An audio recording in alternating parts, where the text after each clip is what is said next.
말씀은 이제 가버나움에서 예수님이 태어난 그 갈릴리 지역 근방에 있는 가버나움이라는 한 동네에서 일어난 한 사건을 통해서 예수님은 자신이 죄사함의 권세를 가지고 있는 분이다 하는 사실을 나타내셨습니다. 죄사함. 그래서 죄사함이 무엇인지, 그리고 우리가 어떻게 죄사함을 받을 수 있는지에 대해서 한번 살펴보기 원합니다. 1절, 2절 같이 읽어보겠습니다. 1절, 2절 시작. 술 뒤에 예수께서 다시 가버나움에 들어가시니 집에 계시다는 소문이 들리니라. 많은 사람이 모여서 문 앞에까지도 서서 배답게 되었는데 예수께서 그들에게 도를 말씀하시더니, 예수님께서는 그 1장까지에서 보면 귀신을 내어 쫓으시고 또 많은 병자를 고치시면서 귀신을 쫓으실 때도 엄히 경계하시고 내가 했다고 말하지 말아라, 내가 누구라고 말하지 말아라, 그리고 이 문둥병자를 고치시면서도 내가 고쳤다고 말하지 말아라, 이렇게 엄히 경계하셨어요. 그래서 예수님이 말씀을 전하는 사역을 하시기 원하셨고, 비록 치유 사역이라도 말씀을 전하는데 방해를 받지를 원치 않으신 거죠. 그래서 말씀을 전하기 원하시는데, 그래도 예수님이 다시 이제 가버나움으로 돌아가시니까 다시 소문이 퍼진 거예요. 그 능력이 많으신, 모든 병을 고치고 귀신을 쫓아내고 문둥병까지 손을 대셔서 고치신 예수님이 다시 오셨다. 그러니까 정말 수많은 사람들이 모여들었습니다. 아마 대부분의 사람들은 병자였겠죠.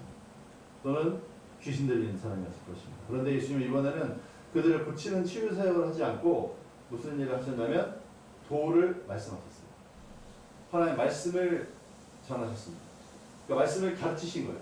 그러니까 예수님에게 있어서 가장 중요한 것은 말씀을 가르치는 거예요. 그리고 예수님이 하나님 아들로서 이 땅에 오셔서 가장 중요하게 생각한 일이 말씀을 가르치는 일이었다면, 우리에게도 가장 중요한 일은 하나님의 말씀을 배우고 깨닫고 말씀대로 실천하고 사는 것입니다. 아멘. 그것이 우리 인생들에게는 가장 중요한 일입니다. 결국엔 그 말씀이 우리를 자유케 합니다. 아멘. 참된 자유를 얻게 합니다. 그 자유가 바로 죄사함을 통해서 우리에게 오는 것입니다. 우리 3절과 4절 말씀 같이 읽겠습니다. 시작. 사람들이 한 중풍병자를 네 사람에게 메어가지고 예수께로 오세 무리들 때문에 예수께 데려갈 수 없으므로 그 계신 곳에 지붕을 뜯어 구멍을 내고 중풍병자가 누운 상을 달아내리니. 이렇게 말씀을 조용히 전하고 계셨는데, 이제 한 중풍병자를 네 명의 친구가 예수님께 고쳐달라고 데리고 온 거죠. 근데 먼저 온 병자들, 귀신 들린 사람이 너무 많아서 문에 들어갈 접근도 할 수 없는 거예요. 그러니까 이제 유대 집은 단층 집으로 해서 위에 지붕은 나뭇가지를 먼저 얹고 그 위에 진흙으로 덮어서 지붕을 만듭니다. 여기저기 올려놓고. 그러니까 이제 뜯어내기가 편한 거예요. 그래서 그 위에 올라가서 그 위에 이제 마른 흙들을 다 걷어내고, 그리고 나뭇가지를 걷어내서 그 많은 사람들이 방에 정말 가득 차 있었는데 예수님이 말씀을 전하고 있는 거죠. 그런데 지붕이 뻥 뚫리면서 거기에 네 기둥에 줄을 매가지고 이 중풍병자를 막 이렇게 달아내린 겁니다. 그럴 때 사람들의 반응이, 이 사람이 저렇게 무리할 수 있을까? 오늘날 같으면 이제 여러 가지 법적인 또 금전적인 손해배상도 청구하겠죠. 그런데 이제 그렇게 내려왔을 때 예수님의 반응이 특이합니다. 우리 5절 말씀 같이 읽겠습니다. 시작. 예수께서 그들의 믿음을 보시고 중풍병자에게 이르시되 작은 자야 내 죄사함을 받았느니라 하시니라. 이 사람들은 그 중풍병자하고 그 상을 달아내린 그 4명의 사람들, 그 사람들을 보면서, 야, 저 사람들 저렇게 무리할까? 이게 상식이 없지? 그 생각하겠죠. 비상식적이잖아요. 어떻게 남의 지붕을 허락도 없이 막 뜯어내고, 그리고 조용히 말씀을 전하고 모임을 가지고 있는데 거기를 이렇게 방해를 하고 달아내립니까? 우리 인간적으로 생각하면 참 몰상식하고 참 너무 파렴치하다. 순서도 있지. 먼저 온 사람도 이렇게 많은데 나중에 왔으면 순서대로 나중에 받아야지. 어떻게 저렇게 새치기를 하냐. 맨 나중에 와가지고 맨 먼저 고침받겠다고. 어떻게 저럴 수가 있을까. 인간적으로 생각하면 정말 비상식적이고 파렴치하고 예의도 없고 참 저런 인간이 있을까. 그렇게 생각될 수 있지만 예수님이 이들을 보실 때는 그런 도덕적인 인간적인 행위를 보시지 않았습니다. 그렇다고 뭐 우리가 너무 이렇게 항상 비상식적으로만 하는 얘기는 아니지만 예수님이 그들을 보실 때 무엇을 보셨는지 5절 말씀을 다시 한번 같이 읽어보겠습니다. 시작. 예수께서 그들의 믿음을 보시고 중풍병자에게 이르시되 작은 자야 내 죄사함을 받아들이라 하시니. 먼저 예수님이 그들을 바라보는 그 병자와 그 4명의 친구들을 바라보는 시선이 보통 사람과는 다른 거죠. 보통 사람들은 그들의 외적인 행위, 정말 무례하고 비상식적인 그런 외적인 행위를 봤지만 예수님은 그 중심을 보십니다. 아멘. 아멘. 예수님은 지금도 우리의 외적인 행위를 보시는 게 아니라 우리의 중심을 보십니다. 아멘. 우리가 지금 예배에 나와서 앉아있는 우리의 행위를 보시는 게 아니라 우리 마음 중심을 보시는 거죠. 그리고 예수님이 우리의 마음 중심을 보실 때 가장 기뻐하시는 것이 뭐냐면 바로 믿음입니다. 이 중풍병자와 그 친구들이 이렇게 무례하게까지 이런 행동을 할 수밖에 없었던 이유는 예수님께 가기만 하면 나음 받을 수 있다는 분명한 믿음이 있었기 때문입니다. 그리고 이렇게라도 나갔을 때 예수님은 너 왜 순서 안 지켜? 뒤로 가! 하고 이런 분이 아니라 정말 은혜가 충만하고 내가 나가기만 하면 반드시 나를 고쳐주실 분이라는 그분의 인격에 대한 신뢰가 또 있었던 거죠. 결국에는 우리의 믿음이라는 것은 뭐냐면 예수님의 능력에 대한 믿음, 그 다음에 예수님의 인격에 대한 신뢰입니다. 그 사랑의 인격에 대한 신뢰. 그 예수님이 우리를 사랑하시고 우리를 어떤 어려움과 모든 죄악으로부터 우리를 구원하실 수 있는 능력을 가지신 분이다 하는 믿음이 있을 때 예수님은 가장 기뻐하십니다. 아멘. 예수님 지금 이 순간도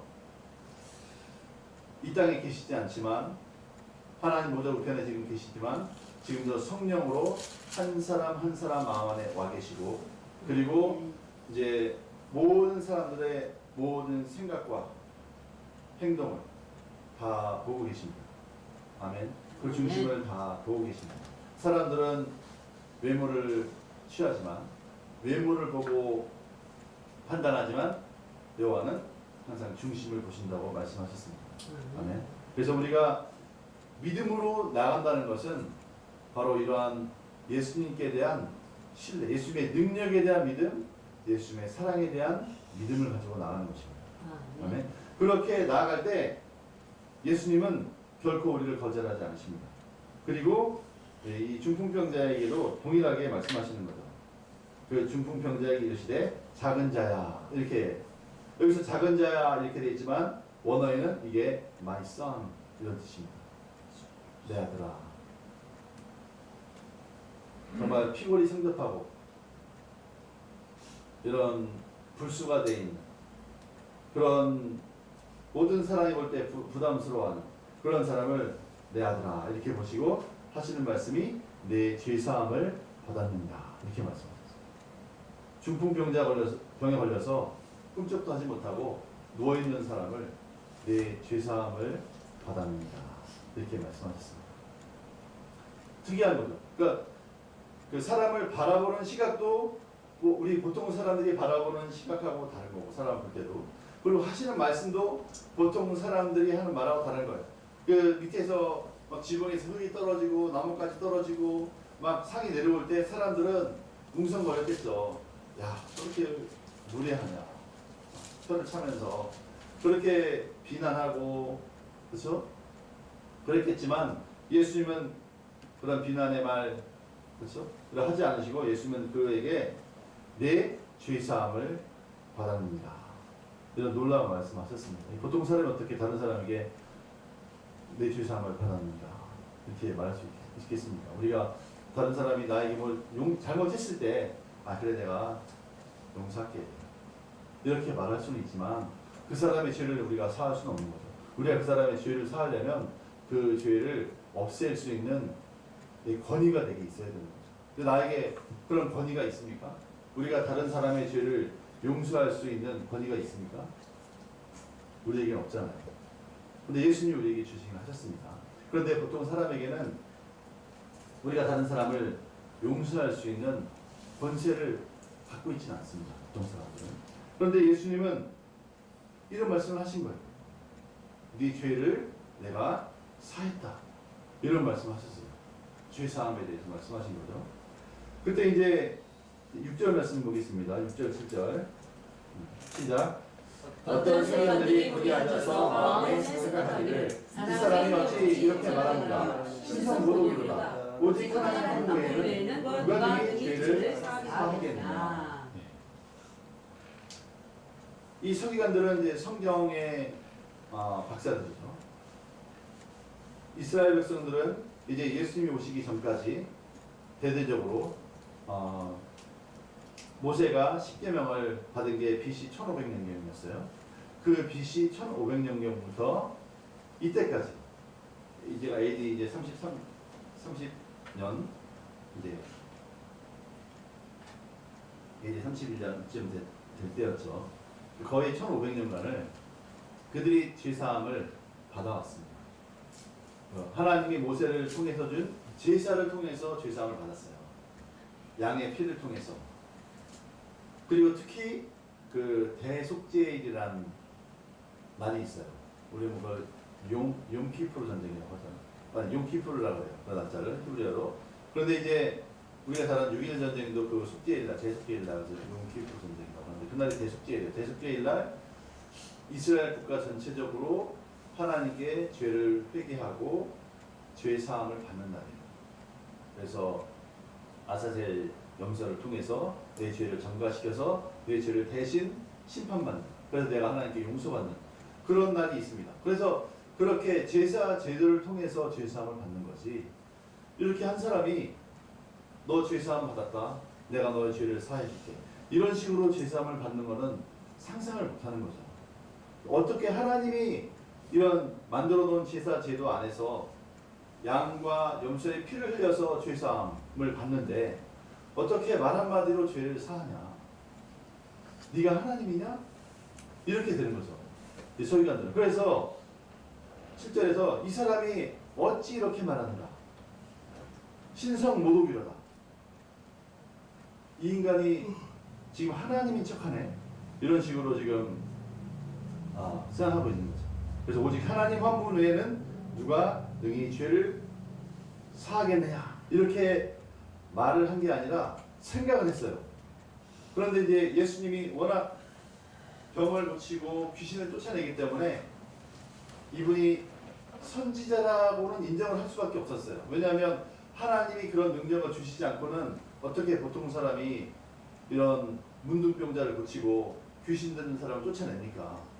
하나님이 마치 이스라엘 구약시대 엘리야 선지자나 엘리사 선지자나 하나님께서 능력을 주신 선지자만 이렇게 문둥병자도 고치고 귀신 들리자는 고치지 않죠. 여러 가지 질병을 고쳤는데 예수님이 이렇게 나병도 고치고 귀신 들리자를 쫓아낸 걸 보면 하나님이 보내신 선지자일 거라고 생각을 한 거예요. 거기까지는 인정을 했는데 죄사함을 선포한다? 이건 인정할 수 없는, 이건 하나님만 하신 일이다. 이렇게 생각을 한 거예요. 그래서 신성모독이다. 이렇게 블라스피미. 신성모독이면 이스라엘에서는 그 죄형이 뭐냐면 사형이에요. 사형. 죽이는 겁니다. 돌로 쳐 죽여서 나무에 달아놔야 돼요. 저주를 받은 자로 상징으로. 그렇게 생각을 한 거예요. 신성모독이네. 저거 죽여야 되네. 이런 생각을 한 거죠. 그때 예수님이 또 반응하십니다. 우리 8절 말씀 같이 보겠습니다. 시작. 그들이 서로 이렇게 사랑하는 줄 예수께서 보시며 아시고 계시되 어찌하여 이것을 마음에 생각하느냐. 이 말씀을 통해서도 예수님은 바로 우리의 중심을 보신다는 걸 알 수 있어요. 우리의 겉모습을 보는 게 아니라 겉으로는 이 서기관들이 아주 근엄한 척 앉아 있었던 거예요. 그리고 예수님 하시는 말씀을 보고 듣고 있었어요. 그런데 마음속으로는 신성모독이네, 이 사람이 뭐야, 이렇게 판단하고 있는 것을, 생각하고 있는 것을 예수님께서 곧 중심에 아시고 그랬어요. 예수님은 생각까지도 아시는 거죠. 무슨 생각을 하고 있는지 다 아시고, 뭐라고 말씀하시죠? 어찌하여 이것을 마음에 생각하느냐. 다른 사람들이 아니라 그렇게 생각하고 있는 서기관들을 바라보시면서 어찌하여 이런 생각을 하느냐, 이렇게 말씀하시는 거죠. 그리고 나서 우리 말씀하십니다. 9절 10절 같이 읽겠습니다. 9절 10절 시작. 중풍병자에게 내 죄사함을 고하느니라 하는 말과 일어나 내 상을 가지고 걸어가라 하는 말 중에서 어느 것이 쉽겠느냐. 그러나 인자가 땅에서 죄를 사하는 권세가 있는 줄을 너희로 알게 하려느라 하시고 중풍병자에게 말씀하시되 내가 내게 이르노니 일어나 내 상을 가지고 집으로 가라 하시니. 아멘. 그 생각을 다 아시고서 그 생각을 깨뜨리기 원하신 거예요. 예수님 자신이 죄를 사할 수 있는 권세를 가지고 있다는 사실을 그들이 알기 원하셨어요. 그래서 그들도 동일하게 믿음으로 나오기 원하셨던 거예요. 그래서 이 중풍병자에게 내 죄사함을 받았느니라 이렇게 말하는 거하고, 이 평생을 누워있던 병자에게 내 상을 가지고 걸어가라 이렇게 말해서 그대로 하게 하는 거하고 어떤 게 더 어렵겠느냐 이렇게 물어보신 거죠. 혼자 걷기도 어려운 사람한테 이 상을 들고, 이 무거운 상을 들고 가라, 어떤 게 더 어렵겠느냐 말씀하십니다. 그 영적으로 보면 죄를 사한다는 것이 사실은 사람으로서는 불가능한 거죠. 더 어려운 일입니다. 하지만 눈으로 보기에는 죄사함을 받았느니라 했는데 이 사람이 진짜 죄사함을 받았는지 안 받았는지 누가 알겠습니까? 누가 그걸 확증해 주겠습니까? 아무도 확증 못하죠. 네. 오직 하나님만 아실 수 있습니다. 그런데 내 자리를 들고 걸어가라 했을 때 그대로 걸어가는 것은 모든 사람이 인정할 수밖에 없는 거죠. 그래서 예수님이 이런 방식으로 예수님 자신이 죄사함의 권세자인 것을 증명하기 원하셨던 거죠. 그래서 말씀하신 거죠. 일어나, 그 중풍병자에게 일어나라. 손도 안 드셨어요. 일어나라. 그리고 내 상을 가지고 집으로 가라. 이렇게 말씀하셨어요. 그때 놀라운 일이 벌어졌고, 12절 말씀 같이 읽겠습니다. 시작. 그가 일어나 곧 상을 가지고 모든 사람 앞에서 나가거늘 그들이 다 놀라 하나님께 영광을 돌리는데 우리가 이런 일을 도무지 보지 못하였다 한다.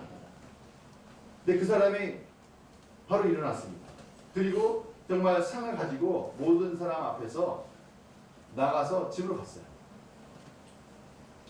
그러니까 그 모든 이 사실을 현장에서 목격한 모든 사람들이 다 놀라서 하나님께 영광을 돌렸다고 했습니다. 이 사실은 예수님이 이런 질병을 고칠 뿐만 아니라 예수님이 우리의 죄를 사하는 권세를 가지신 분이구나. 이 사실을 깨달은 거죠. 근데 이 사실을 깨달았다는 것은 바로 예수님이 메시아라는 사실을 인정했다는 거예요. 메시아. 제가 이제 계속 메시아라는 말에 대해서 몇 번 말씀드렸죠. 메시아라는 말 자체가 우리는 구원자 이렇게 말하지만, 그리고 예수 그리스도 할 때 그 그리스도가 히브리어로 메시아를 헬라어로 그리스도로 번역한 게 그리스도예요. 크라이스트, 영어로 크라이스트, 그리스도. 그래서 이 메시아라는 말 자체는 무슨 뜻이냐면 기름 부음을 받은 자, 그런 뜻입니다. 기름 부음을 받은 자. 그래서 기름 부음을 받은 자는 어떤 사람이냐면 왕, 선지자, 제사장만 기름 부음을 받았습니다.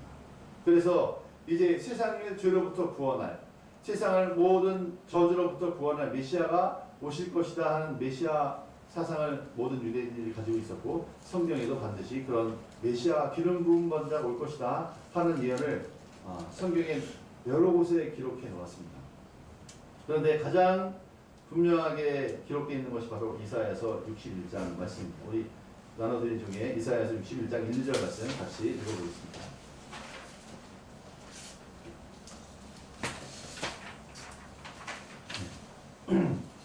시작. 주 여호와의 영이 내게 내주셨으니 이는 여호와께서 내게 기름을 부으사 가난한 자에게 아름다운 소식을 전하게 하였습니다. 나를 보내사 마음이 상한 자를 고치며 포로된 자에게 자유를, 갇힌 자에게 노임을 선포하며 여호와의 은혜와 우리 하나님의 복음의 날을 선포하며 모든 슬픈 자를 위로하되.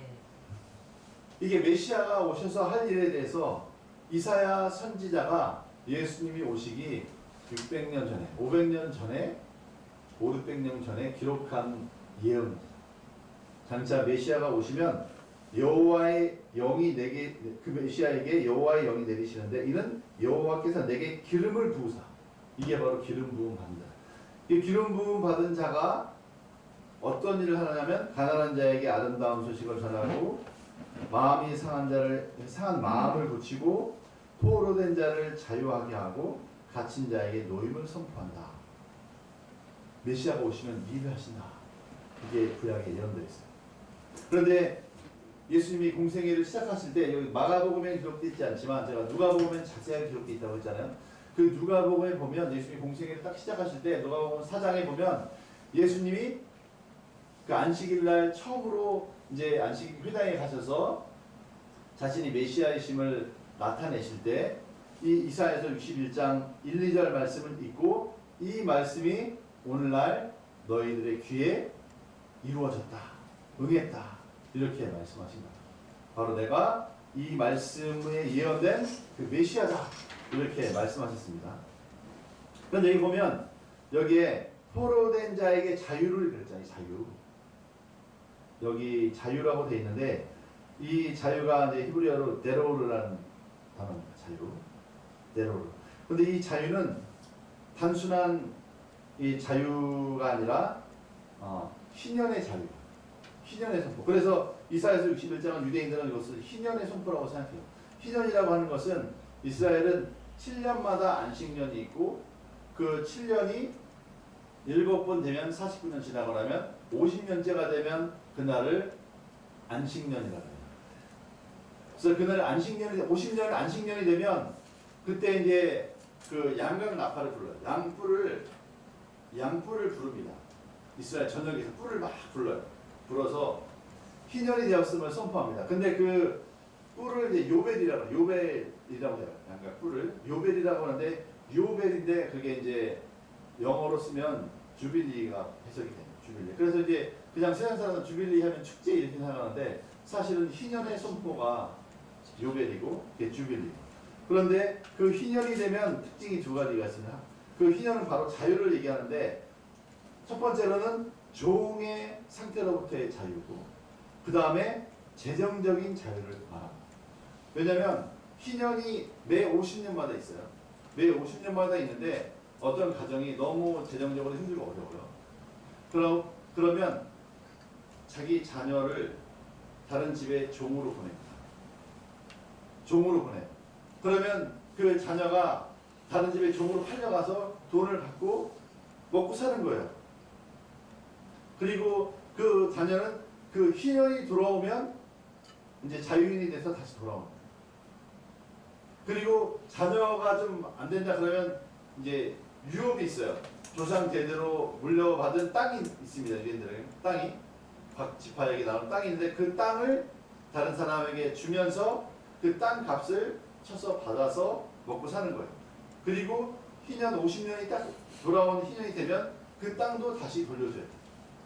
그래서 이 희년이 오면 자유가 오는데 종의 신분에서 자유자가 되고 재정적으로 빼앗겼던 땅도 나에게 다시 돌아오게 됩니다. 그래서 이제 이스라엘에는 그 연금 계산법이 일찍 발달했어요. 왜냐하면 50년마다 오는데 딱 희년이 막 지났을 때 자식을 종으로 줄 수도 있고 땅을 팔 수도 있어요. 그러면 50년 동안 줘야 되잖아. 그러면 50년어치의 가격을 쳐서 받는 거예요. 근데 이제 2년, 3년 지나고 예를 들어서 희년이 돌아오기 1년 전에 그러면 1년어치의 가격을 그 종의 값이나 땅의 값을 쳐서 받는 거예요. 그래서 이제 그 연금 계산법이 일찍 발달했어요. 금융업이 그래서 발달한 거죠. 근데 어쨌든 희년이 딱 돌아왔을 때 이제 잃었던 내 자녀도 돌아오고 잃었던 내 땅으로 다시 돌아오는 거예요. 그래서 이 자유는 우리의 구약 시대에서 보면 이 네로라는 단어, 이 희년의 자유는 신분적인 자유 그리고 재정적인 자유를 말했습니다. 그런데 이 네로르라는 히브리어를 번역한 것이 이제 이 헬라어의 아페시스 아니면 아피엠이라는 단어입니다. 그런데 여기서 말씀하신 아까 마가복음 2장에 마음에 내 죄사함을 받았느니라 할 때 여기서 이 단어도 아페시스 그리고 누가 죄를 사하겠느냐 할 때 이 동사로도 아피엠이 이렇게 되는 거예요. 그래서 이 네로라는 단어가 죄를 사하다, 자유라는 단어가 죄사함이라는 단어로 매칭이 돼서 번역이 된 거예요. 네. 그래서 이 죄사함이라는 것은 결국 우리를 종된 상태에서 자유케 한다는 것을 말합니다. 아까 이사야서 61장에 나온 것처럼 이제 기름을 부어서 61장 1절 말씀 다시 같이 한번 읽어보겠습니다. 시작. 주 여호와의 영이 내게 계셨으니 주 여호와께서 내게 기름을 부으사 가난한 자에게 아름다운 소식을 전하게 하리라. 나를 보내사 마음을 상한 자를 고치며 포로된 자에게 자유를 갇힌 자에게 노임을 선포하며. 그래서 이 죄사함은 어떤 죄사함이냐면 우리를 묶인 데에서 자유케 하는 죄사함이에요. 결국 뭐냐면 죄로부터의 자유를 말합니다. 이 죄사함이라는 것은 포로된 자에게 자유를 준다는 것은 전쟁 포로를 말하는 게 아니에요. 여기서 이 포로는 뭘 말하냐면 죄로부터의 자유를 말합니다. 우리 바로 밑에 요한복음 8장 34절부터 36절 말씀 같이 읽겠습니다. 시작. 예수께서 대답하시되 진실로 진실로 너희에게 이르노니 죄를 범하는 자마다 죄의 종이라. 종은 영원히 집에 거하지 못하되 아들은 영원히 거하나니 그러므로 아들이 너희를 자유롭게 하면 너희가 참으로 자유로우리라. 예수님이 죄를 범하는 자마다 죄의 종이라고 했어요. 죄를 범하는 자마다 죄의 종. 결국 모든 사람이 죄의 종이라는 거죠. 모든 사람은 아담의 후손으로 죄의 본성을 가지고 태어났어요. 그리고 타고난 죄의 본성도 있고 또 내가 평생을 살면서 이런 거짓말, 저런 거짓말, 또 이런 혈기, 저런 분노, 이런 미움, 그죠? 이런 음란, 이런 모든 죄로 내 삶은 내가 마음대로 사는 것 같지만 결국에는 죄가 이끄는 대로 삽니다. 우리가 자유자라고 생각해요. 그리고 사람들은 자유에 대해서 내가 내 마음대로 할 수 있는 게 자유라고 생각합니다. 그런데 우리가 내 마음대로 할 수 있다고 착각하지만 사실은 우리가 예수님이 주시는 참된 자유를 얻지 못하면 항상 무엇인가 끌려다니는 삶을 살게 돼요. 어떤 욕망의 노예가 돼서 평생을 돈을 쫓아서 이리저리 내 마음대로 다니는 것 같지만 돈을 찾아다니는 거예요. 끌려다니는 거예요. 욕망에 끌려다니는 거예요. 그리고 어떤 사람들은 정말 불나방처럼 육신의 정욕을 쫓아서 이 남자 저 여자 쫓아다니는 사람, 그게 자유라고 생각합니다. 내 젊음에 젊음을 만끽한다고 생각하지만 사실은 욕망의 노예로 사는 거예요. 끌려다니는 거예요. 그리고 요즘은 많은 이 학생들도 자살도 많이 하고 많은 학생들이 그리고 게임에 중독이 노예가 돼요. 그래서 나는 내가 하고 싶으면 하고 안 하고 싶으면 안 하는 거라고 생각하지만 많은 사람들이 이런 게임에 중독이 되고 중독이 바로 종이 된 상태죠. 죄의 종이 된 그런 상태로 많은 사람들이 살고 있습니다. 그런데 우리가 우리의 노력으로 여기서부터 자유로울 수 있다고 생각하는데 그렇지 않습니다. 우리를 이 죄로부터 자유케 하실 분은 오직 예수님밖에 없습니다. 아멘. 그래서 우리가 이런 예수님이 주시는 죄사함을 어떻게 받는가? 예수님이 주시는 죄로부터의 자유, 죄로부터의 용서함을 어떻게 받느냐? 그래서 너무 중요합니다.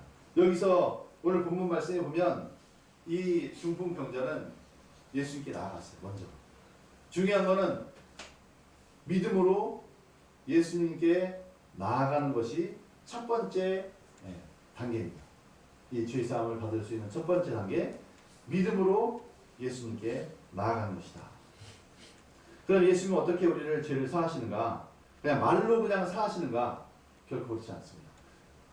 예수님이 단순히 그냥 내 죄사함 받았다 하는 말로 우리를 죄사하시는 게 아니죠. 우리 밑에 에베소 1장 7절 말씀 같이 읽어보겠습니다. 기록되는 에베소 1장 7절. 우리는 그리스도 안에서 그의 은혜의 풍성함을 따라 그의 피로 말미암아 승리한 곧 죄사함을 받았느니라. 우리가 죄사함을 받을 수 있는 근원은 마치 구약 시대에는 짐승의 피로 대신 내 피를 대신해서 짐승이 내 대신 죽으면서 그 피를 흘림으로 내가 죄사함을 받은 것처럼 우리 이제는 예수님이 피를 흘려 죽으심으로 예수님이 내가 죽을 죄값을 대신 지불하신 거예요. 그리고 그 피로 말미암아서 속량, 이 속량이 바로 뭐냐면 영어로는 redemption이에요. 대속이에요. 죄값을 대신 지불하신 거예요.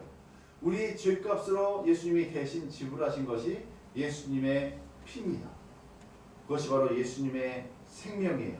그래서 그 피로 말미암아 속량, 곧 죄사함을 받았느니라. 바로 죄사함을 받았다는 것은 속량을 말하는데 피값을 대신 지불해서 우리를 죄로부터 자유롭게 했다는 말씀입니다.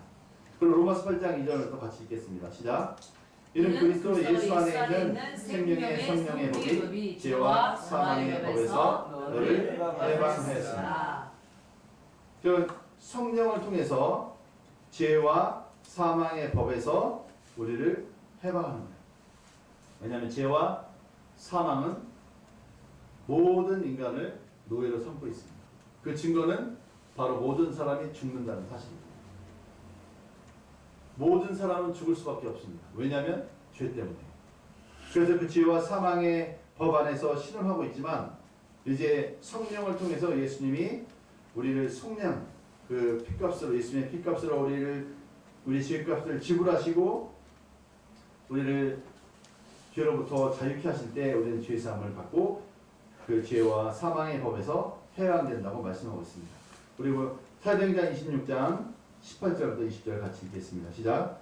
그들을 피하여 너희에서 빛으로 사탄의 권세에서 하나님께로 돌아오게 하고 죄사함과 나를 믿어 거룩하게 된 우리 가운데서 기업을 얻게 하라 너희다. 아그리빠 왕이여, 그러므로 사무엘에서 보이신 것을 내가 무슨 하고 먼저 다메섹과 예루살렘에 있는 사람과 유대 땅과 이방인까지 회개하고 하나님께로 돌아와서 그에게 합당한 일을 하라 하고. 이 사도 바울이 마지막 로마에 잡혀가기 전에 아그리빠 왕에게 재판받을 때 죄수로서 담대하게 아그리빠 왕에게 자신을 변론하는 이야기입니다.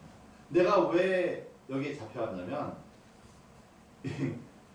사탄의 권세에서 하나님께로 돌아가게 하고 죄사함과 예수님을 믿어서 거룩하게 된 무리 가운데서 기업을 얻게 하려는 복음을 전하다 내가 여기 감옥에 갇혔습니다. 이렇게 얘기하는 거죠. 그래서 결국엔 이제 사탄의 권세에서 하나님께로 돌아오게 하는 것이 바로 죄사함입니다. 또 사도행전 2장 37절부터 39절 같이 읽겠습니다. 시작. 그들이 이 말을 듣고 마음에 찔려 베드로와 다른 친구들에게 물어이르되 형제들아 우리가 어찌 알고 베드로가 이르되 너희가 회개하여 각각 예수 그리스도의 이름으로 세례를 받고 죄사함을 받으라. 그리하면 성령의 선물을 받으리니 이 약속은 너희와 너희 자녀와 모든 원죄 사람 곧 주 우리 하나님이 얼마든지 부르시는 자들에게 하시는 것이라 하고. 아멘. 네. 이게 이 사람들이 어떤 사람, 어찌할꼬 마음에 찔려서 어찌할꼬 한 사람들이 바로 누구냐면 예수님을 십자가에 못 박으라고 막 소리치던 사람들이에요. 저를 십자가에 못 박아 죽여라 하고 소리쳐서 결국은 예수님이 할 수 없이 빌라도에 의해서 로마 총독이 있던 빌라도에 의해서 사형이 언도돼서 십자가에 못 박혀서 돌아가셨습니다. 그러면 그 사람들 끝난 줄 알았어요. 그런데 그로부터 이제 50일이 지난 거예요. 예수님이 십자가에 죽고 50일이 지난 이제 오순절이 되었을 때 다시 이제 예루살렘에 모였을 때 이 베드로가 이 말씀을 전한 거예요. 그때 이 사람들이 깜짝 놀란 거죠. 그러면 내가 죽인 사람이 하나님이 보내신 메시아였어? 하나님의 아들이었어? 하나님의 아들을 죽인 사람들은 어떻게 됩니까? 이 죄를 어떻게 하나요? 그러니까 이 사람들이 우리가 어찌할꼬 황망한 거죠. 어떻게 이런 일을 우리가 했을까? 이렇게 하고 있을 때 베드로가 말씀을 전했습니다. 너희가 회개하여 각각 예수 그리스도의 이름으로 세례를 받고 죄 사함을 받라. 예수님의 이름으로 세례를 받고 예수 그리스도의 이름으로, 여기서 그리스도라고 번역한 게 메시아라고 했잖아요. 예슈아 하마시아, 예수 그리스도. 그래서 그 이름으로 세례를 받고 그러면 죄 사함을 받는다. 예수 이름으로 세례를 받으면 죄 사함을 받는다. 그러면 성령의 선물을 받는다. 그런데 이것은 조건이 없다. 39절에 너희와, 바로 예수님을 십자가에 못 박으러 한 그 유대인과 너희 자녀와, 너희가 죽이진 않았지만 그 자녀들이 이 사람을 죽인 거 아니잖아요. 그들뿐만 아니라 그 유대의 모든 자녀들도 마찬가지고, 그리고 모든 먼데 사람, 모든 이방인들도 동일하게 예수의 이름으로 세례를 받으면 구원을 받는다. 죄 사함을 받는다. 이렇게 말씀하고 있습니다. 그리고 마태복음 26장 26절부터 28절 같이 읽겠습니다. 시작. 그들이 먹을 때 예수께서 떡을 가지사 볶으시고 떼어 제자들에게 주시며 이르시되 받아서 먹으라. 이것이 내 몸이라 하시고 또 잔을 가지사 감사하기도 하시고 그들에게 주시며 이르시되 너희가 다 이것을 마시라. 이것은 죄 사함을 얻게 하려고 많은 사람을 위하여 흘리는 바 나의 피 곧 언약의 피니라. 예수님이 이렇게 십자가에 죽으셔서 피를 흘리신 것은 이미 하나님의 계획이었어요. 그래서 이스라엘에는 절기가 있습니다. 우리나라 뭐 추석이 있는 것처럼 이스라엘은 절기가 있어요. 그 중요한 7대 절기가 있는데 그 중에 중요한 절기가 유월절이라는 절기가 있어요. 유월절은 바로 이제 이스라엘 백성이 애굽의 노예로 400년간 있다가 빠져나올 때 10가지 재앙으로 애굽을 쳤죠.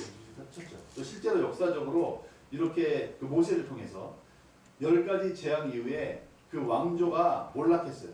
경제적으로 완전히 몰락해서 다른 새로운 왕자가 일어났습니다. 그런데 그 마지막 10가지, 9가지 재앙으로도 이 파라오가 도저히 이 노예로 실컷 부려먹던 그 400만의 노예 백성을 무상으로 내보낸다는 게 이게 경제적으로는 쉽지 않은 일이죠. 그러니까 안 보내니까 하나님이 마지막 10번째를 경고하신 거죠. 만약에 내 백성을 보내라. 내 백성은 나를 섬길 백성이다. 이렇게 했는데 안 보낸 거예요. 근데 만약에 이번에 10번째 경고인데 이번에 안 보내면 이집트에서 태어난 모든 첫 번째 사람, 모든 첫 번째 짐승들은 다 오늘 밤 죽을 것이다. 이렇게 말씀하신 거예요. 그런데도 바로는 마음이 완악해서 내보내지 않았죠. 실제로 죽음의 천사가 이스라엘을 그 애굽을 덮을 때 하나님께서 모세에게 이제 말씀하셨죠. 1년 된 흠없는 어린 양을 잡아서 그 양의 피를 문설주, 그 좌우 임박, 그러니까 위에 기둥하고 양쪽에 문 기둥에 그 양의 피를 우슬초 그 이파리로 해서 이렇게 바르면 죽음의 사자가 그 장자를 죽이려 왔다가 그 피를 보고 넘어간다. 패스오버. 넘어간다. 6월. 그래서 6월절 절기가 있었어요. 그런데 이스라엘 백성은 그래서 6월절 하면 우리가 죽을 것인데 우리를 죽이지 않으시고 살리신 하나님의 은혜를 기억하는 것이죠. 그런데 이제 하나님은 예수 그리스도의 피를 통해서 예수님을 6월절 어린 양의 피로 이제 우리한테 보내신 거예요. 그래서 예수님이 십자가에 죽으신 그날이 바로 6월절이었습니다. 그래서 6월절 어린 양의 피가 바로 예수님의 피라고 말씀하고 있습니다. 그래서 세례 요한이 세례를 주면서 예수님이 요단강에 나오시는 걸 보고 많은 사람들에게 외쳤죠. 보라, 세상 죄를 지고 가는 하나님의 어린 양이로다. 이렇게 선포했습니다. 예수님은 이 세상의 모든 죄를 지고 대신 피를 흘리신 하나님의 어린 양이 되셨습니다. 예수님이 그렇게 피를 흘리신 이유가 28절 말씀을 같이 한번 읽어보겠습니다. 마태복음 26장 28절 시작. 이것은 죄사함을 얻게 하려고 많은 사람을 위하여 흘린 바 나의 피 곧 언약의 피이라. 아멘.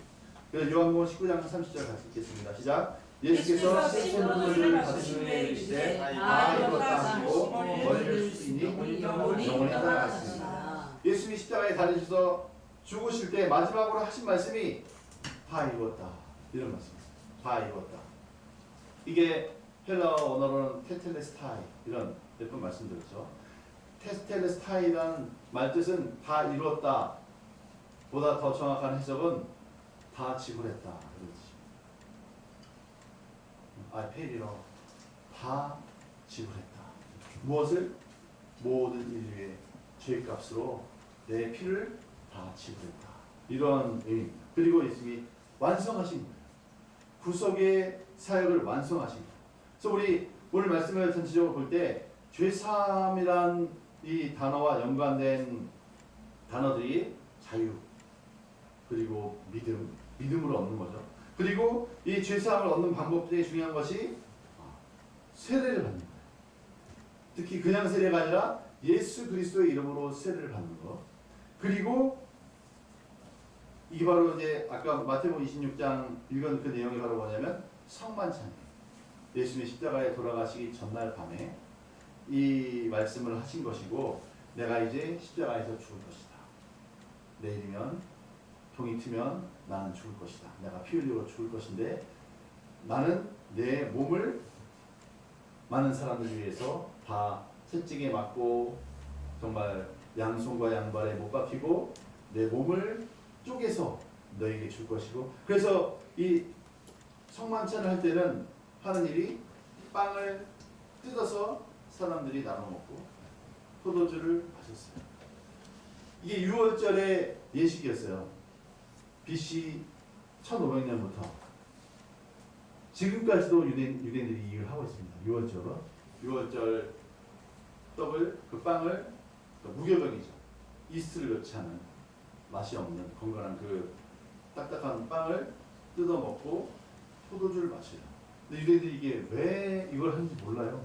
지금도 왜 이걸 하는지 몰라요. 근데 예수님이 이 비밀을 말씀하신 거예요. 이 6월절 만찬이에요. 이걸 세데리라고 합니다. 세데리. 이브리에서 지금도 세데리를 하고 있어요. 6월절에는 쓴나물을 먹고 이런 무교병을 이스트를 넣지 않는 빵을 구워서 먹고 포도주를 마십니다. 그런데 이 진정한 의미가 바로 그 떡은 예수님의 우리를 위해 쪼개진 죽으시는 몸을 상징하는 거고, 그 흘리신 피가, 포도주가 그 흘리신 죄사함의 피를 상징하는 거예요. 그래서 예수님은 이 유월절 만찬을 하시고 난 다음에 이것을 내가 올 때까지 행하여 나를 기념하라, 이렇게 말씀하셨습니다. 왜냐하면 내가 너를 위해서 내 몸을 내어주고 모든 피를 흘려서 너희가 죄사함을 받게 한 것을 기억해라. 그래서 6월절 만찬을 하게 하신 거예요. 그래서 초대교회에서는 원래 초대교회, 사도행전 초대교회는 매 주일마다, 그리고 주일이 아니라도 모일 때마다 성만찬을 했어요. 노병을 떼고 포도주를 마셨어요.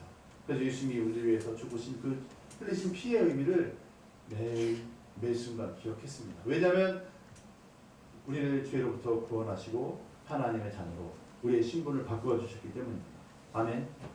그래서 우리가 이렇게 예수님은 그 자신의 모든 물과 피를 다 쏟으시면서 우리를 위해서 죄사함의 피를 다 흘려주셨습니다. 그리고 우리에게 죄로부터의 자유, 모든 묶임과 결박으로부터의 자유, 사탄의 어두운 권세로부터의 자유를 허락해 주셨어요. 그래서 예수님이 귀신을 쫓아내실 수 있었습니다. 그래서 우리가 그 예수님이 주시는 죄사함을 얻게 되면 우리를 괴롭히던 모든 귀신의 세력들, 어둠의 세력들은 다 떠나갈 수밖에 없습니다. 아멘. 우리가 이제 최초에 아담이 범죄를 했죠. 근데 아담과 하와가 범죄를 했어요. 에덴 동산에서. 하나님이 에덴 동산을 만드시고 동산 모든 나무의 실과는 너희가 마음대로 임의로 먹을 수 있다. 그런데 동산 중앙에 있는 선악을 알게 하는 나무의 실과는 먹지 마라. 그것을 먹는 날에는 정령 죽으리라. 이렇게 말씀하셨어요. 그런데 어느 날 뱀이 하와를 욕했죠. 너희가 하나님이 정령 이 나무를 먹지 말라 하시느냐? 이렇게 하니까 하와가 먹지도 말고 보지도 말라. 만지지도 말라. 그러면 그때 이제 마귀가 그랬죠. 뱀을 통해서 정령 죽지 아니하리라. 내가 이것을 먹는 날에는 너희 눈이 밝아져서 하나님처럼 될 줄 알고 하나님이 거짓말하십니다. 먹어도 돼. 이렇게 거짓말합니다. 그래서 인류 최초의 유혹은 사실은 거짓말이었어요. 모든 죄의 뿌리는 거짓말이었어요. 우리는 거짓말을 쉽게 생각합니다. 거짓말을 죄라고 생각 안 해요. 작은 거짓말 하나가 뭐 대단하겠어요. 이상합니다. 도덕적으로 따지면 아무것도 아닌 것 같지만 그 거짓말 때문에 하와가 이제 선악과를 먹은 거예요. 근데 생각해보세요. 분명히 하나님은 아담에게 이 선악과를 먹는 날에는 정령 죽으리라 이렇게 말씀하셨어요. 그러면 이제 죽어야 돼요. 근데 갑자기 어느 날 자기 가장 내 뼈 중에 뼈요 내 살 중에 살이라 했던 그 가장 사랑하는 아내가 어느 날 그 선악과 열매를 막 씹어 먹으면서 아담에게 오입니다. 그죠? 그때 아담이 어떻게 했어야 될까요? 이게 참 심각한 죄 문제잖아요. 하나님이 하지 말라고 한 거를 하와가 먹으면서 오고 있는 거예요. 그러면 아담은 그 죄 문제를 해결했어야 됐어요. 그런데 하와가 와가지고 아담한테 와가지고 그래서 자기도 먹어. 그래서 그냥 준 거예요. 그런데 아담은 그걸 받아먹은 거죠. 그래서 그 하나님의 계명을 우리가 생각할 때는 아무것도 아닌 것 같아요. 그 먹지 말라는 과일 하나 먹고. 그런데 왜 죽어야 되지? 그런데 이 죄의 뿌리는 결국은 거짓이고 그 선악과는 결국엔 바로 뭐냐면 하나님과 우리 사이를 분리시키는 것이 결국 선악과가 되었어요. 그래서 결국에는 죄라는 것은 뭐냐면 우리와 하나님 사이를 분리시키는 것이 죄입니다. 하나님이 싫어하시는 것을 행하는 것이 죄입니다. 사람들은 도덕적인 세상의 법에 어긋날 때 죄라고 생각합니다. 그런데 하나님이 세우신 하나님의 법을 어긋나는 것이 이제 영적인 죄인 거죠. 그래서 그 하나님 원하지 않는 일을 행할 때 우리는 죄사함이 필요합니다. 용서가 필요합니다. 그래서 우리가 세상 법에 어긋날 때 우리가 소송을 하죠. 재판을 받습니다. 그런데 다른 사람이 아무리 괜찮을 거야. 괜찮아. 다른 사람도 그랬는데 다 풀려났어. 이렇게 말하면 아무 소용이 없어요. 내 가장 친한 친구가 내가 재판을 받으러 가는데 괜찮아. 너 괜찮을 거야. 아무리 위로해봐야 소용없습니다. 내 부모님이 괜찮을 거야. 네가 무슨 죄가 있다 그래. 아무리 뭐 말해도 다 소용없어요. 세상 재판정에 가서 재판정에서 판사가 무죄 그 권위를 가지고 있는 권세가 있는 그 재판정에서 재판장이 무죄하고 선고할 때 그 사람은 그 죄로부터 자유케 됩니다. 근데 우리가 하나님 앞에 범한 모든 죄악들, 모든 거짓말, 모든 음란, 모든 포악한 행위들 그죠? 하나님을 대적한 모든 행위들에 대해서 누가 용서했습니까? 누가 용서했습니까? 내 부모님이 용서했습니까? 근데 많은 사람들이 내 스스로 용서하는 거예요. 아, 괜찮아. 나만 그랬나? 다 그런데. 뭐 이 정도 가지고 하나님이 설마. 나는 내 죄에 대해서 죄사함을 선포할 권세가 없습니다. 내 죄를 용서하고 나를 그 죄로부터 자유케 할 수 있는 분은 오직 예수님밖에 없습니다. 오직 예수님만이 죄를 사하실 수 있는 권세가 있으십니다. 아멘. 우리가 그 예수님이 흘리신 피값을, 내 죄값을 대신 지불하신 속죄의 피라는 사실을 마음으로 믿고, 그 십자가에 흘리신 피를 마음으로 믿고 예수님 앞에 내 죄를 자백하고 회개할 때, 아까 읽었던 사도행전 2장 38절에 베드로가 말한 것처럼 너희가 회개하여 각각 예수 그리스도의 이름으로 세례를 받고 죄사함을 받으라. 그리하면 성령의 선물을 받으리니. 그것처럼 우리가 예수님의 이름으로 세례를 받을 때 우리가 죄사함을 받고 성령의 선물을 받습니다. 그리고 나서 그 주신 죄사함의 은혜를 기억하고 감사하는 것이 성만찬입니다. 그래서 이것은 핵심이에요. 우리의 기독교 안에서의 핵심입니다. 그래서 우리가 믿음으로, 결국 이 모든 것이 믿음이에요. 여기 마가복음 2장 오늘 본문에서 나온 것처럼 그 중풍 병자는 일생을 걸어보는 게 꿈이었어요. 이 중풍 병자는 생각이 멀쩡합니다. 정신장애자가 아니에요. 이 중풍병자는 생각은 보통 사람하고 똑같아요.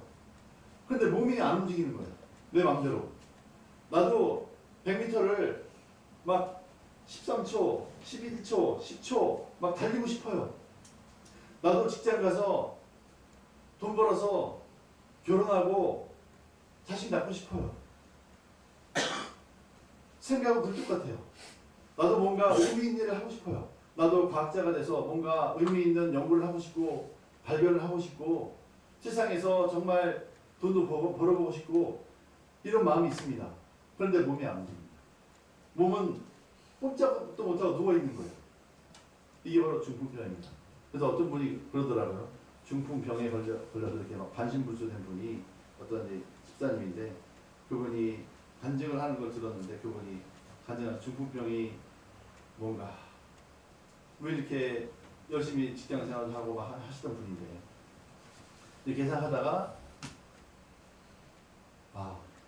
중풍병은 몸 따로 마음 따로구나. 중풍병은 몸 따로 마음 따로. 저는 그걸 딱 듣고 진짜 진짜 그렇구나 생각했는데, 그렇게 생각한다면 우리도 다 병자인 거예요. 우리도 사실 몸 따로 마음 따로 아닌가요? 내 마음은 정말 깨끗하고 바르고 의미 있고 가치 있게 살고 싶은데, 실제로 내 몸은 때마다 눈에 보이는 욕망에 이끌려서 불나방처럼 평생을 이리저리 다니다가 끌려다니고 죄의 노예가 돼서 사는 거죠. 그리고 때로는 감정의 노예가 돼서, 분노의 노예가 돼서 별것도 아닌 일로 막 화내고 분노하고 다른 사람에게 상처 주고 하고 나면 후회를 하지만 내 마음대로 안 되는 거예요. 몸 따로 마음 따로죠. 그게 바로 내가 죄의 노예고 감정의 노예고 욕망의 노예라는 뜻입니다. 그런데 그 상태에서 우리를 구원하시고, 이 구약시대에는 이 문제를 해결할 방법이 하나님 오직 유대인에게만 주셨어요. 이스라엘에게만 주신 거예요. 그래서 그 짐승의 피를 흘려서 죄사함을 받으면 이제 하나님의 임재가 임하고 죄사함의 감사와 은혜가 임합니다. 그런데 이제 모든 사람들에게 이 은혜가 임하는 거예요. 바로 예수님을 통해서. 예수님을 믿을 때, 예수님의 십자가를 믿을 때, 십자가에서 흘리신 그 피의 공로를 우리가 믿음으로 나아가서 취할 때 우리는 죄사함을 받게 됩니다. 아멘. 이것이 유일한 길입니다. 우리의 죄 사함을 받을 수 있는 유일한 길은 바로 예수 그리스도의 이름으로 세례를 받는 거예요. 그런데 아까 읽었던 이 사도행전 2장 38절에서도 너희가 회개하여 각각 예수 그리스도의 이름으로 세례를 받고, 각각이라고 그랬어요. 이 얘기는 뭐냐면 내 부인이 내 대신 죄 사함 받을 수 없는 거예요. 내 부모님이 내 대신 죄 사함 받을 수 없는 거예요. 내 자식이 내 대신 받을 수 없는 거예요. 내가 내 믿음으로 주님께 나아갈 때 주님의 십자가에서 흘리신 그 피값이 내 죄값으로 대신 흘리신 거예요. 그래서 그 피로 말미암아서 내가 모든 죄로부터, 그리고 모든 마귀와 어둠의 권세로부터 자유롭게 하실 수 있는 유일한 죄사함의 근거가 된다는 사실을 믿고 주님께 나아가면 지금도 우리 모두는 죄로부터 자유함을 얻을 수 있습니다. 아멘. 그래서 마지막으로 요한복음 6장 말씀을 읽도록 하겠습니다. 요한복음 6장에 예수님이 이렇게 말씀하셨어요. 6장 48절부터 제가 읽겠습니다. 내가 곧 생명의 떡이니 너희 조상들은 광야에서 만나를 먹었어 죽었거니와 이는 하늘에서 내려오는 떡이니 사람으로 하여금 먹고 죽지 아니하게 하려는 것이라. 나는 하늘에서 내려온 살아있는 떡이니 사람이 이 떡을 먹으면 영생하리라. 내가 줄 떡은 곧 세상의 생명을 위한 내 살이니라 하시니라. 그리고 예수께서 이르시되 내가 진실로 진실로 너희에게 이르노니 인자의 살을 먹지, 인자라는 것은 예수님 자신이 말하는 것입니다. 살을 먹지 아니하고 인자의 피를 마시지 아니하면 너희 속에 생명이 없느니라. 내 살을 먹고 내 피를 마시는 자는 영생을 가졌고 마지막 날에 내가 그를 다시 살리리니 내 살은 참된 양식이요 내 피는 참된 음료로다. 내 살을 먹고 내 피를 마시는 자는 내 안에 거하고 나도 그의 안에 거하나니 살아계신 아버지께서 나를 보내심에 내가 아버지로 말미암아 사는 것 같이 나를 먹는 그 사람도 나로 말미암아 살리라. 이것은 하늘에서 내려온 떡이니 조상들이 먹고 죽은 그것과 같지 아니하여 이 떡을 먹는 자는 영원히 살리라. 아멘. 죄사함을 받게 되면 영원한 생명을 받게 됩니다. 아멘. 아담과 하와가 잃어버렸던 그 영원한 생명을 예수님이 그 피로 우리에게 되찾아 주신 거죠. 그러니까 우리가 예수님이 어떤 분인가 하는 것을 아는 것이 너무 중요해요.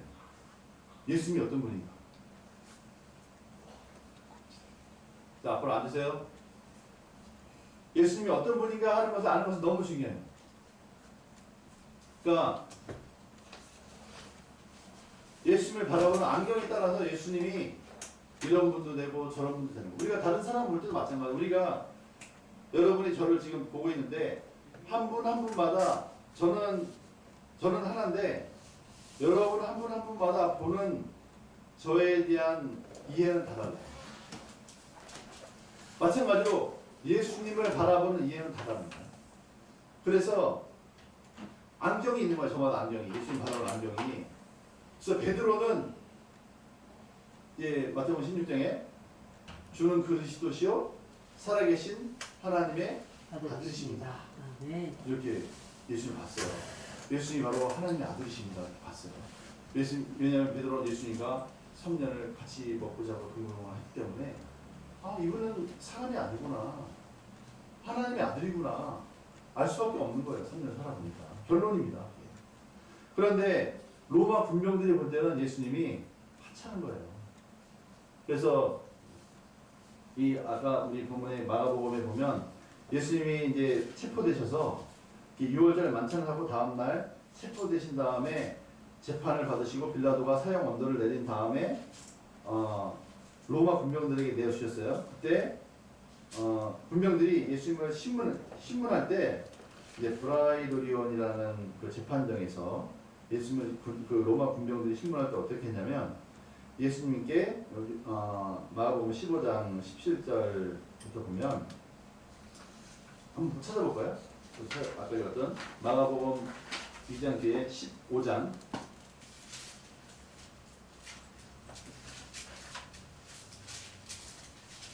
15장 16절.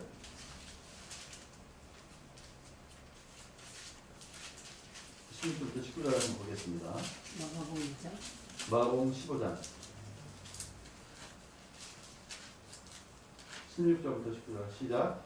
군인들이 예수를 끌고 브라이드라는 뜰 안으로 들어가서 온 군대를 모으고 예수께서 군인들에게 겉옷을 입히고 가시관을 씌워 엿과 씌우고 정리하며 이르되 유대인의 왕이여 평안하시리라 하고 갈대로 그의 머리를 치며 침을 뱉으며 불어 절하더라. 그러니까 이 로마 군병 전 세계를 정복한 로마 군병의 입장에서 볼 때 예수님은 이제 나이가 33살이고 직업은 목수였어요. 근데 어느 날 갑자기 나와서 내가 하나님의 아들이다 이렇게 했다는 거예요. 그러니까 로마 군병이 볼 때는 진짜 하찮은 거죠. 그러니까 예수님 옷에다가 자색 옷을 입혔어요. 이건 왕의 옷인데 이것은 왕이 입던 옷인데 낡아가지고 버린 옷이에요. 그걸 가지고 그 예수님한테 입히고 왕관 대신에 가시관을 씌운 거예요. 조롱의 의미로. 이 가시관은 조롱의 의미입니다. 왕인데 네가 유대인의 왕이냐? 그런 조롱으로 가시로 왕관을 만들어서 머리에 씌운 거예요. 그리고 경례를 했어요. 그리고 왕한테 할 때 왕이여 만세수를 하옵소서 이렇게 한 것처럼 조롱하면서 유대인의 왕이여 평안할지어다 이렇게 조롱하는 거죠. 그리고 그 갈대로 만든 채찍으로 가시면류관을 쓰고 예수님 머리를 쳤어요. 그리고 침을 뱉었습니다. 그러니까 이 사람들의 이 로마 군병들의 눈으로 볼 때 예수님 뭐예요? 가짜는 거죠. 그 힘없는 그 피지배국인 이스라엘의 33살 먹은 직업은 목수였던 가난한 집의 청년이 내가 유대인의 왕이다 그렇게 한다고 하니까 가짜는 거죠. 이 사람들의 볼 때 예수님은 이렇게 막 침 뱉고 가시멀간을 씌우고 갈대로 치고 그렇게 해도 아무런 문제가 없는 이제 곧 죽어야 될 하찮은 반역자로밖에 안 보입니다. 그러니까 사람들의 눈이 내가 어떤 눈을 가지냐에 따라서 예수님을 바라보는 눈이 다 다른 거예요. 우리는 어떤 눈을 가지고 예수님을 바라보고 있습니다. 나에게 예수님은 어떤 분이십니까? 오늘 말씀에서 예수님은 인자가 죄사함의 권세가 있는 줄을 알게 하려 합니다. 예수님은 우리의 죄에 우리의 생사 여탈권을 가지고 계신 우리의 창조자이십니다. 우리의 죄를 용서하실 수도 있고 하지 않으실 수도 있는 죄사함의 권세자이십니다. 그런데 우리가 예수님께 나아가기만 하면 예수님은 우리의 모든 죄를 용서해 주십니다. 아멘. 저와 여러분이 이 사랑이 풍성하시고 죄사함의 권세를 가지신 예수님 앞에 믿음으로 나아갈 수 있기를 기도합니다. 그 예수님이 주시는 죄사함에서 오는 죄로부터의 참된 자유를 받아 들으시기를 주의 이름으로 축원합니다. 아멘. 네, 기도하겠습니다. 하나님 감사합니다. 죄사함의 권세자 되신 주님을 인하여 감사드립니다. 제가 믿음으로